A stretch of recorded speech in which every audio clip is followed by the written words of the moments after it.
अब देख रहे हैं लेटेस्ट कानपुर न्यूज। कानपुर की सभी खबरों को देखने के लिए हमारे चैनल को तुरंत सब्सक्राइब करें। कानपुर जेल में बंद सपा विधायक इरफान सोलंकी की मुश्किलें कम होने का नाम नहीं ले रही है। अखिलेश यादव के जाने के बाद पुलिस ने पीसी की। दरअसल यहां बांग्लादेशी नागरिक रिजवान को पकड़ा गया था, जिस मामले में यह जानकारी सामने आई थी कि इरफान सोलंकी ने उन्हें प्रमाण पत्र दिलाने में मदद की थी। इसी मामले में पुलिस जांच कर रही है। फर्जी प्रमाण पत्र के साथ पकड़े गए रिजवान से इंटेलिजेंस ब्यूरो एटीएस और यूपीएटीएस ने पूछताछ की थी। कानपुर पुलिस के अनुसार रिजवान ने पूछताछ में कबूला कि इरफान सोलंकी को पता था कि वह बांग्लादेशी नागरिक और इसके बावजूद उसकी मदद की गई। इरफान सोलंकी को इस मामले में भी गिरफ्तार किया गया है। वही जॉइंट सीपी ने बताया कि इरफान सोलंकी को गिरफ्तार किया गया है। इरफान के हस्ताक्षर वाला प्रपत्र पाया गया था। हिरासत में मोहम्मद रिजवान से पूछताछ की गई तो उसने इस बात की पुष्टि की कि इरफान सोलंकी ने न केवल उसे यह दस्तावेज उपलब्ध कराया बल्कि हर संभव सहायता भी की थी, जिसके कारण एक विदेशी बांग्लादेशी नागरिक ने आधार कार्ड बनवाया। 11 दिसंबर को कानपुर पुलिस ने बांग्लादेशी नागरिक रिजवान और उसके परिवार के 4 सदस्यों को गिरफ्तार किया था। उनके पास से आधार कार्ड समेत कई फर्जी दस्तावेज भी बरामद किए हैं। जांच के दौरान पाया गया था कि उन दस्तावेजों पर इरफान सोलंकी के हस्ताक्षर पाए गए थे। इरफान सोलंकी पहले से ही जाजमऊ में आगजनी मामले में जेल में पहले से बंद है। सोलंकी का मूलगंज के 54/2022 के मुकदमे में पूरी तरह से सहयोग करना और उनको फैसिलिटेट करना और जानबूझ करके भारतीय नागरिक बनाने का कार्य करने, सहयोग करने, करवाए जाने, और जैसा कि उनके बयानों में आया है तो जितनी भी धाराएं हैं उन सभी धाराओं में हमने हाजी इरफान सोलंकी को गिरफ्तार किया है। आगे विवेचना के क्रम में धाराएं कुछ रहेंगी, कम होंगी या बढ़ेंगी, वो विवेचना में आए हुए तथ्यों के ऊपर निर्भर करता है। तो हमारे लिए गंभीर प्रकृति के हैं और जिसके संपर्क जो है पाकिस्तान से भी हैं और जिसके संबंध जो है वो कुछ एक और भी जगहों से हैं। तो एक बार हमारी पूरी जांच हो जाए फिर इन विषयों पे हम आपको और बेहतर तरीके से ब्रीफ करेंगे। ये प्रतिबंधित मेडिसिन है जिसे सामान्य तौर पर रखा और प्रयोग नहीं किया जाता और उसकी लिमिटेड मात्रा ही आप रख सकते हैं और वो डॉक्टर के कहने पे प्रेस्क्रिप्शन के रूप में उतनी ही लिमिटेड मात्रा रहेगी जितना कि प्रेस्क्रिप्शन अलाउ करता है।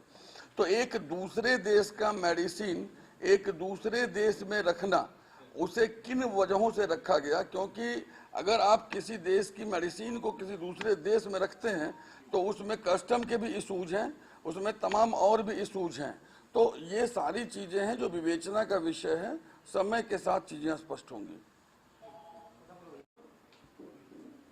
और अगला विषय है कि पुलिस आयुक्त महोदय के द्वारा माननीय जिला एवं सत्र न्यायाधीश एवं माननीय मुख्य महानगर न्यायाधीश के समक्ष हम लोगों ने एक आवेदन दाखिल किया है और आज हमने इस अनुरोध के साथ दाखिल किया है कि चूंकि ये मुकदमे व्यापक हित में है, इसमें एक जनप्रतिनिधि, निर्वाचित जनप्रतिनिधि के द्वारा अपराध कारित किया गया है और आरोप गंभीर प्रकृति के हैं, अतः फास्ट ट्रैक न्यायालय में ले जाकर के फास्ट ट्रैक में इसकी सुनवाई हो, इसका विचारण तेजी से हो और इसका निस्तारण भी तेजी से हो, जिससे जनता का, लोक के व्यवस्था पर और न्याय पर विश्वास बना रह सके। इस क्रम में आज यह आवेदन पत्र माननीय न्यायालय के समक्ष पुलिस आयुक्त महोदय के द्वारा भेजा गया है और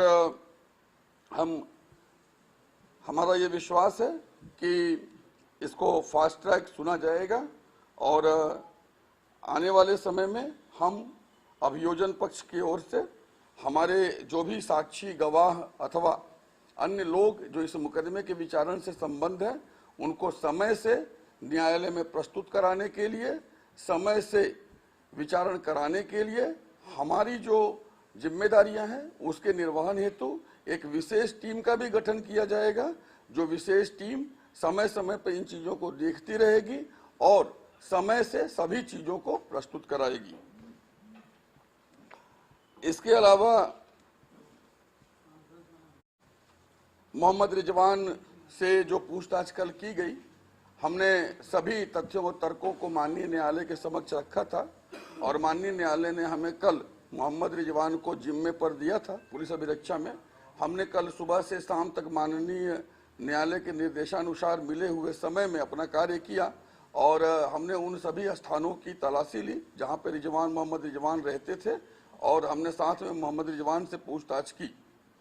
इस पूछताछ में न केवल हमारी पुलिस की टीम थी बल्कि आईबी और अन्य एजेंसियां भी थी।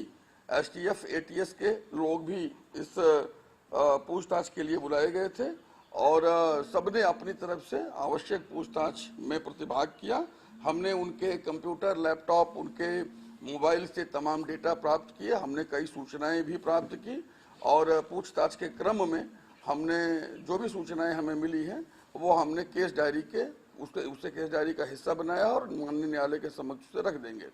उनके घर में जो कल तलाशी ली गई उस समय कुछ medical and medicine and drugs वहाँ पे बांग्लादेश मैन्युफैक्चर्ड मिला था, जिसे हमने माननीय न्यायालय के समक्ष रख दिया है और साथ में वहाँ पे कुछ और पैसे बरामद हुए थे लगभग 1.5 लाख के आसपास, वो भी हमने माननीय न्यायालय के समक्ष रख दिया है। कुछ अन्य कागजात इत्यादि भी वहाँ से बरामद हुए थे जिसको हमने पुलिस जैसे हमने केस डायरी का हिस्सा बनाया है और आने वाले समय में उसके आधार पर की जाने वाली पूछताछ में तमाम और भी चीजें सामने आएंगी।